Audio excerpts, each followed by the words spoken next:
नमस्कार मेरे प्यारे बच्चों। कैसे हैं आप लोग? उम्मीद करती हूँ आप लोग बहुत अच्छे होंगे। आप सबने अभी मेरा पार्ट 1 देखा। पार्ट 1 आपने मुगल साम्राज्य कक्षा 7 का, जो कि मैंने आपको आपके एग्जाम के लिए जरूरी समझते हुए नोट्स के रूप में शुरू किया है। इनको आप बहुत अच्छी तरीके से, बहुत सावधानी पूर्वक अपनी कॉपी में नोट डाउन करेंगे और आप इनको याद भी करेंगे। आपके एग्जाम में ये बहुत हेल्पफुल होंगे आप के लिए। इसके बाद मैं आपको कुछ क्वेश्चन आंसर भी कराऊंगी। जब मेरे ये नोट्स पूरे हो जाएंगे तो आप वीडियो को पॉज करके इसको आप नोट डाउन करें अपनी कॉपी में और अच्छे तरीके से याद भी करें। और बेटा, अगर आप चाहते हैं कि मैं इसी तरीके से आपको बहुत अच्छी वीडियोस देती रहूं जो कि आपके एग्जाम के लिए भी हेल्पफुल हो, तो आप लाइक शेयर सब्सक्राइब जरूर कीजिएगा। और अब आप शुरू करते हैं हम आपको पढ़ाना मुगल साम्राज्य पार्ट 4 कक्षा 7 का। तो आप इसमें देखेंगे, मैंने आपको पिछले वीडियो में बताया था कि ये मुगल साम्राज्य जो है 16वीं सदी के उत्तरार्ध उत्तरार्ध यानी कि शुरुआत, जब 16वीं सदी की शुरुआत हुई थी तब से मुगल साम्राज्य स्थापित होने लगा था हमारे भारत में। और जो मुगल लोग थे इन्होंने दिल्ली और आगरा से अपने राज्य का विस्तार करना शुरू किया था। और 17वीं सदी के आते आते तो ये सब मैं आपको पहले बता चुकी हूँ कि 16वीं सदी किसे कहते हैं। और इसको शताब्दी का अर्थ होता है 100 साल का पीरियड। 100 साल जब हो जाते हैं तो एक शताब्दी कहलाती है। ये मैं आपको पहले समझा चुकी हूँ बेटा। तो अब आप देखेंगे कि जो हमारे 17वीं शताब्दी में मुगल साम्राज्य लगभग पूरे महाद्वीप पर फैल चुके थे और उन्होंने अपना अधिकार भी प्राप्त कर लिया था। उन्होंने प्रशासन के ढांचे ढांचे यानी स्ट्रक्चर तथा शासन संबंधी जितने भी विचार थे उनको लागू कर दिया था। वे उनके राज्य के पतन के बाद भी टिके रहे। और आज भारत के जो प्रधानमंत्री हैं, प्रधानमंत्री स्वतंत्रता दिवस पर अर्थात 15 अगस्त जो हमारा स्वतंत्रता दिवस होता है, इंडिपेंडेंस डे होता है, उस पर मुगल शासकों के निवास स्थान, आप जानते हो मुगल शासक का निवास स्थान क्या था? हमारे दिल्ली का लाल किला। जो लाल किला है हमारा, वहां पर मुगलों का जो है वो निवास स्थान यानी कि रहने का स्थान, उनका महल रहा है। और मुगलों के खत्म हो जाने के बाद में, मुगल का जब शासन खत्म हो गया और हम इंडिपेंडेंट हो गए, हमारा 1947 में जब हम आजाद हो गए, उसके बाद से जब भी हमारा, जब से लेकर आज तक हमारा जब ध्वजारोहण होता है, यानी कि हमारे भारत का जो झंडा है वो लाल किले की प्राचीर से यानी उनकी दीवार से फहराया जाता है। और वो जब फहराते हैं तो वो कौन फहराते हैं? वो हमारे प्रधानमंत्री, हमारे देश के प्रधानमंत्री जो भी प्रेजेंट में होते हैं उस समय। अब हम जानेंगे मुगल कौन थे। मुगल कौन थे बच्चों, आप बताएंगे? मुगल दो महान शासकों यानी कि दो वंशों की वंशज थे। वंशज यानी कि जो हमारे पिता के पैतृक लाइन चली आती है उसको हम वंशज वंश बोलते हैं। तो दो महान शासक रहे, उनके वे वंशज थे, उनके बच्चे थे। माता की ओर से यानी मम्मी की ओर से वे जो मंगोल शासक थे, मंगोल शासक थे चंगेज खां, जो कि एक निर्दयी क्रूर राजा रहे, क्रूर शासक रहे, जो चीन और मध्य एशिया के कुछ भागों पर राज करता था। उसके वे उत्तराधिकारी थे, यानी कि मम्मी के परिवार की तरफ से अगर उनको देखा जाए तो वो चंगेज खां की औलाद थे। और पिता की तरफ से, जब पिता का खानदान हम देखेंगे तो पिता की तरफ से वे इराक, ईरान एवं वर्तमान में जो हम जिसे तुर्की के नाम से जानते हैं, तुर्की के शासक तैमूर, जिसकी मृत्यु 1404 में हो गई थी, वे उसके वंशज थे। यानी पिता की तरफ से वो तैमूर के थे और मम्मी की तरफ से वो किसके थे? वो थे चंगेज खां की। लेकिन मुगल अपने आप को मुगल या मंगोल कहलवाना पसंद नहीं किया करते थे। उसका भी एक बड़ा कारण था। क्यों नहीं किया करते थे? ऐसा वो इसलिए नहीं किया करते थे क्योंकि चंगेज खां की जो स्मृतियां हैं, स्मृतियां यानी कि जो उनकी यादें हैं, वो सैकड़ों व्यक्तियों के नरसंहार से संबंधित हैं। यानी कि जो चंगेज खां थे बहुत क्रूर थे, और उन्होंने सैकड़ों, सैकड़ों का मतलब हजारों लाखों लोगों का नरसंहार किया, यानी उनका कत्लेआम किया।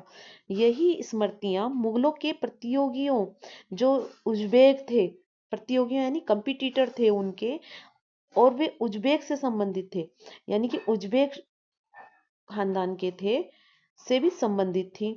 दूसरी तरफ मुगल किसके थे? वो तैमूर के थे। मैंने आपको बताया पिता की तरफ से वो तैमूर वंश के थे।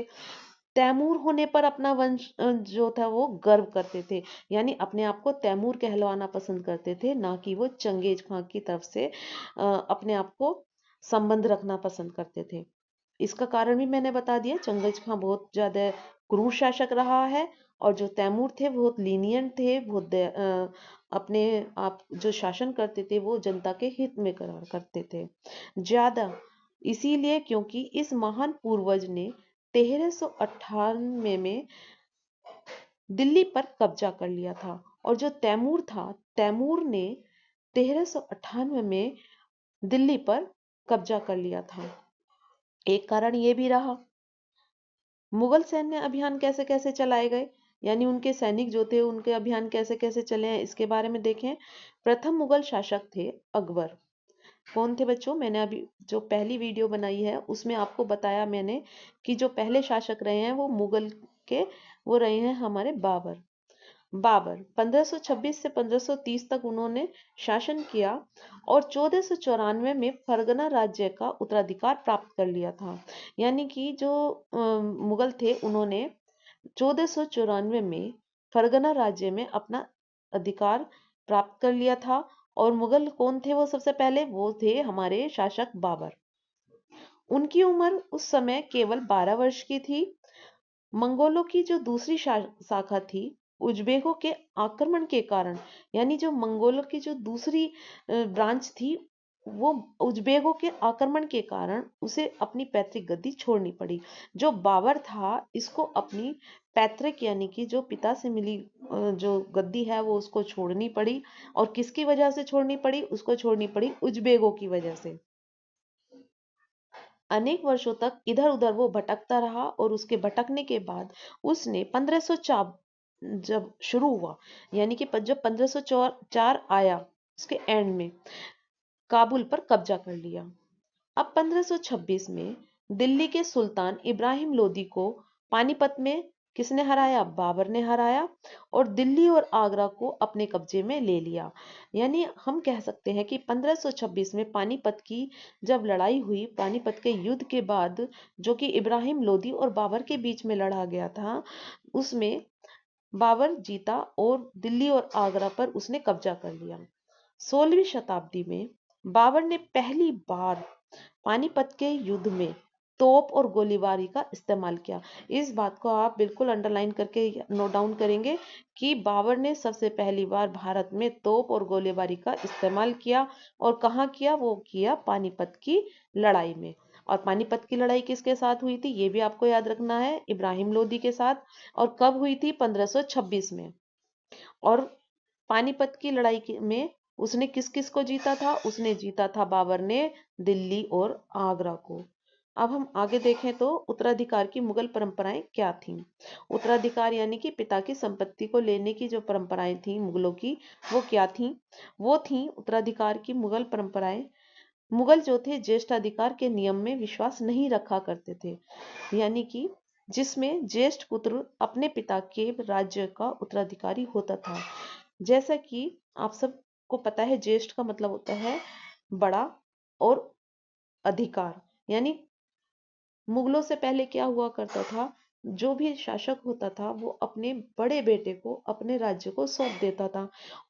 चाहे उसके एक बच्चे हों, चाहे दो हों, चार हों, पांच हों, उन सब में जो भी बड़ा होगा वो उसी बेटे को अपनी संपत्ति को सौंप देगा, अपने राज्य को, साम्राज्य को सौंप देगा। लेकिन मुगल ऐसा नहीं। मुगल कहते थे कि ज्येष्ठाधिकार सही नहीं है। उत्तराधिकार में वे शहदायद, आप याद रखेंगे शहदायद, ये वर्ड आप याद रखेंगे। शहदायद की मुगल और तैमूर वंशों की जो प्रथा थी उसको अपनाते थे। या और शहदायद में होता क्या था, जिसमें उत्तराधिकार का विभाजन समस्त पुत्रों में कर दिया जाता था। बच्चों, आपको पता होगा कि आज जब हम वर्तमान में हमारे पिता या उनके पिता अपनी संपत्ति का बंटवारा करते हैं तो सब बच्चों में वे बराबर बराबर बांट देते हैं। और जब वो बराबर बांटते हैं तो ये नहीं देखते हैं कि बड़े बेटे को ज्यादा देनी है या छोटे बेटे को ज्यादा देनी है। जितने बच्चे होते हैं उनको बराबर का अधिकार होता है। तो मुगल यही जो प्रथा है ये मुगलों से ही संबंधित है और मुगलों के ही द्वारा हम लोग जब से लेकर अब तक शहदायत परंपरा को चलाते आ रहे हैं। और ये शहदायद, ये आपको वर्ड याद रखना है, शहदायद और ज्येष्ठाधिकार, यानी मुगल ज्येष्ठाधिकार को नहीं मानते थे और शहदायद परंपरा को मानते थे। अब हम आपसे नेक्स्ट वीडियो में मिलेंगे, नहीं तो हमारी वीडियो लंबी हो जाएगी। अब हम पार्ट 3 में इसको आगे कंटिन्यू करेंगे। और बेटा, आप लाइक शेयर सब्सक्राइब जरूर कीजिएगा ताकि मैं और अच्छी अच्छी वीडियोस आपको डालती रहूं और आपके एग्जाम में वो हेल्पफुल हों। और साथ में आप ध्यान रखिएगा कि इनको नोट डाउन जरूर करना है अपनी कॉपी में और आपको याद भी करना है, लिख लिख के देख करके प्रैक्टिस करनी है। ठीक है बच्चों, अब हम मिलते हैं पार्ट 3 में। तब तक आप इसको नोट डाउन कीजिए।